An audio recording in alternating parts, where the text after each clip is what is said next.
লৈ আহিছোঁ এক নতুন পৰিঘটনা, যাক কোৱা হয় বইলিং ফ্ৰগ চিণ্ড্ৰম বুলি। ঠাণ্ডা পানীৰ পাত্ৰ এটাত ভেকুলী এটা থৈ লাহে লাহে পাত্ৰটো গৰম কৰিলে ভেকুলীটোৱে লগে লগে কোনো প্ৰতিক্ৰিয়া নকৰে। পানীৰ লগত শৰীৰৰ উষ্ণতা নিয়ন্ত্ৰণ কৰি সি পানীত মনে মনে বহি থাকে। লাহে লাহে পানী গৰম হ'বলৈ ধৰিলে আৰু ভেকুলীটোৱে লাহে লাহে নিজৰ শৰীৰৰ ভিতৰত সেই তাপ সহ্য কৰিবলৈ ধৰিলে। তেওঁ ভাবে এইটো এতিয়াও সহ্য কৰিব পাৰোঁ, কিন্তু তেতিয়াই সমস্যাটো আৰম্ভ হয়, যেতিয়া পানীৰ তাপ ইমানেই বেছি হৈ পৰে যে আৰু সহ্য কৰিব পৰা নাযায়। ভেকুলীটোৱে তেতিয়া বুজি পালে, এতিয়া মই জঁপিয়াই নিজকে বচাব লাগিব।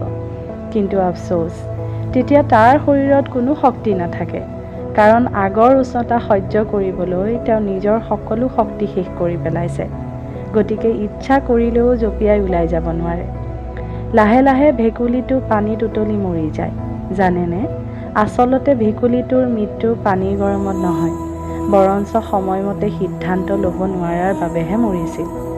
এই পৰিঘটনাক বইলিং ফ্ৰগ চিণ্ড্ৰম বুলি কোৱা হয়। এই কাহিনীটো আমাৰ জীৱনৰ সৈতে হুবহু একে। আমি প্ৰায়েই ইটোৰ পিছত সিটো অন্যায়, অৱহেলা বা কষ্ট সহ্য কৰোঁ, এইটো ভাবি এতিয়াও মানি ল'ম পিছত কিবা এটা কৰিম। কিন্তু আৰম্ভণিতে ৰোধ কৰিব পৰা সমস্যাটোৱে ক্ৰমান্বয়ে ইমানেই ভয়ানক ৰূপ ধাৰণ কৰে যে কৰিবলৈ বাকী নাথাকে। তেতিয়া আমাৰ মানসিক শক্তি নাইকিয়া হয় আৰু আমাৰ সাহস কমি যায়। শিক্ষণযোগ্য। গতিকে জীৱনৰ এনে এটা পৰ্যায় কেতিয়াও নাযাব য'ত জঁপিয়াই পৰাৰ শক্তিও নাথাকে।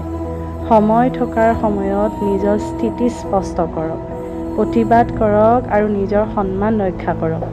নহ'লে এদিন আপুনি সেই সজ্জিত ভেকুলী হৈ পৰিব, যিয়ে জীয়াই থাকিবলৈ চেষ্টা কৰিও জীয়াই থাকিব নোৱাৰিব।